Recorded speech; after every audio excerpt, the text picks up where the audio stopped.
1000 ஆண்டு கடந்த நிறம் மாறும் சிவலிங்கம் எங்கு இருக்கிறது என்று தெரியுமா?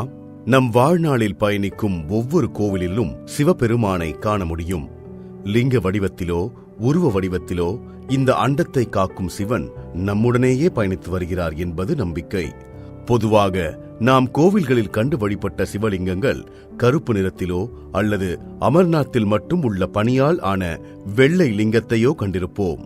ஆனால் இங்கே ஒரு சிவதலத்தில் உள்ள லிங்கம் நிறம் மாறிக்கொண்டே இருக்கும் அதிசயம் உங்களுக்கு தெரியுமா? சிவபெருமான் எந்த அளவிற்கு பல புதிர்களை உடைய கடவுளோ அதே போல்தான் இந்த லிங்கமும். கல்லாலான சிவலிங்கம் என்றாலும் ஒரு நாளைக்கு 3 வேளை என காலை நேரத்தில் சிவப்பு நிறமாகவும், உச்சி பொழுதில் அடர்ந்த குங்குமப்பூ நிறத்திலும், பொழுது சாய்கையில் சற்று நிறம் மங்கிய நிலையிலும் இந்த லிங்கம் தரிசனம் தருகிறது. 1000 ஆண்டுகள் பழமை வாய்ந்த இந்த சிவபெருமானின் பெயர் அச்சலேஸ்வரர் மகாதேவ்.